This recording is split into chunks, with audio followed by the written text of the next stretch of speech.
Imagine this. You're on the dance floor, the lights are low, and then the music starts. But it's not just music, it's this force, a sound that's so powerful, so dramatic, packed with this raw masculine rhythm and this deep, gut-wrenching emotion. That, right there, is the unmistakable sound of a classic Pedro Laurenz Tanda. We're talking about absolute masterpieces like Vieja, Amiga, Puro, Guapo, and Amurado. You know, these tracks from the late 30s and early 40s, they are the very definition of his powerful, driving sound. But here's the fascinating part.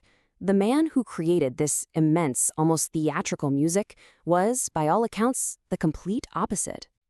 I mean, when he was asked about his own incredible life story, Laurenz himself just shrugged and said, "I have almost no anecdotes. My life is all the same."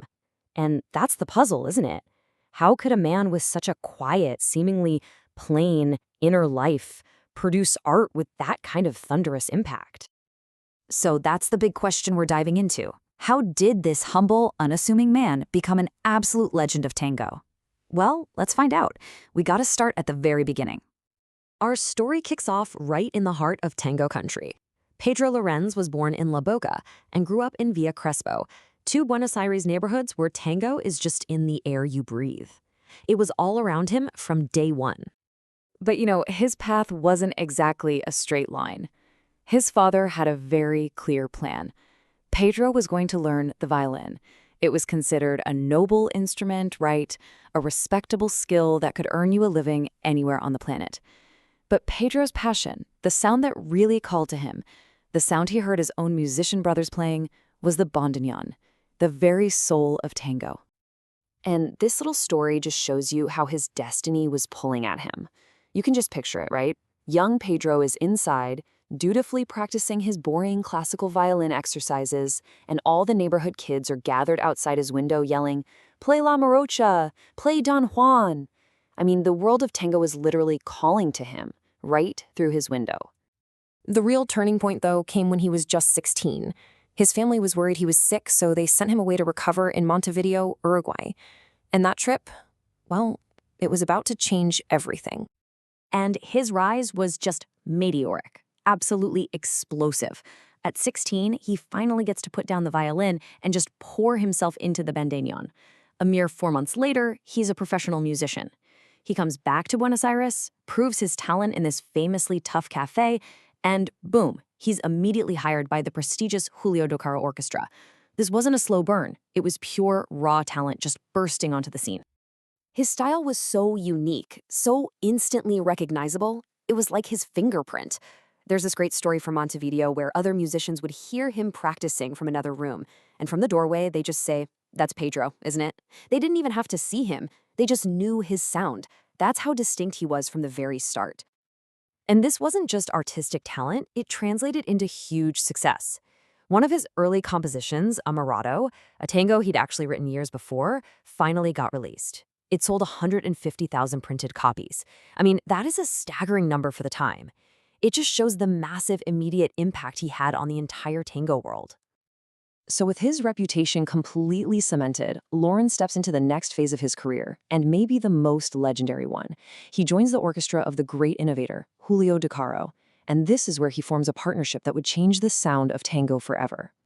He teamed up with another bandoneonist, Pedro Mafia, and together they formed what so many critics and historians still call the most notable duo of bandoneons in the entire history of tango.